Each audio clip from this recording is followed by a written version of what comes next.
नमस्कार, आपण पाहत आहोत धाडस महाराष्ट्र न्यूज। मालेगाव तालुक्यातील एका गावात राहणाऱ्या 4 वर्षीय निष्पाप चिमुकलीवर तिच्यावर अत्याचार करून निर्घृणपणे हत्या केल्याची घटना घडली आहे। या घटनेच्या निषेधार्थ महाराष्ट्र सुवर्णकार सेना या संघटनेच्या वतीने जिल्हाधिकारी कार्यालयावर मोर्चा काढण्यात आला। यावेळी असे प्रकारचे दुष्कृत्य करणाऱ्या नराधमाला फाशीची शिक्षा व्हावी आणि पीडितेला न्याय द्यावा, या मागणीसाठी आंदोलन करण्यात आले। पहा याचा वृत्तांत। झालीच पाहिजे। हम सब एक है, एक है। तुम्हारी कन्या न्याय मिळालाच पाहिजे। आज महाराष्ट्र सुवर्णकार सेना जळगाव जिल्हा जळगाव, अहिर सुवर्णकार समाज मंडळ जळगाव, संत शिरोमणी नरहरी महाराज संस्था मेहरून हितकारी सभा खानदेश विभाग जळगाव यांच्या वतीने आज महाशय कलेक्टर साहेबांना जी घटना झाली यज्ञा दुसाने म्हणून जी आमच्या चिमुकलीवर बलात्कार करून तिचा ठेचून निर्घृण खून करण्यात आला, तिला न्याय मिळावा याकरता मी आज कलेक्टर साहेबांना निवेदन दिलं।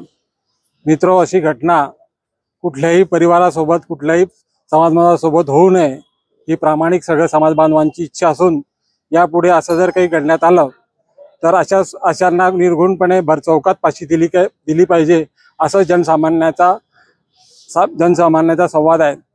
मित्र, मी या ठिकाणी एक विनंती करू इच्छितो की याला भरचौकात फाशी द्यावी व ही जी प्रकरण आहे फास्ट ट्रॅक चालवावं अशी मी आपल्या जळगाव सोनार समाजाच्या वतीने मागणी करत आहे।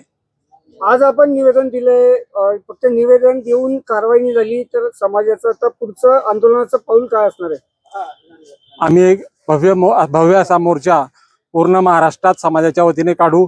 त्याचप्रमाणे आमच्या जळगाव शहरातून सुद्धा अशा प्रकारचा मोर्चा काढून सरकारला जागे करण्याचा प्रयत्न करू। आपलं नाव? संजय बाबूराव विस्पुते, अध्यक्ष महाराष्ट्र सुवर्णकार सेना जळगाव जिल्हा जळगाव। काय विषय, आज सोनार समाज एकत्र आला होता, जिल्हाधिकारी महोदय रोहन घुगे यांना निवेदन दिलं, नेमकं काय विषय होता? काल तालुका मालेगाव या ठिकाणी डोंगराळ ह्या भागामध्ये एक छोटीशी 4 वर्षाची चिमुकली आहे।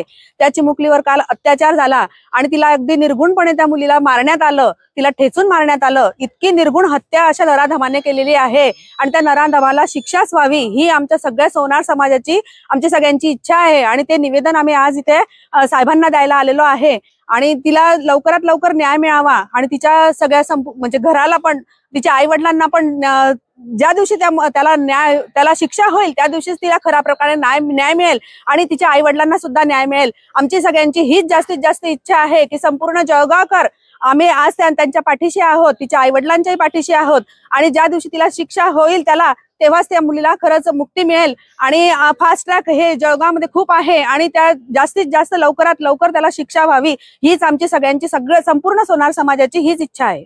आपलं नाव? माझं नाव रंजना विजय वानखेडे।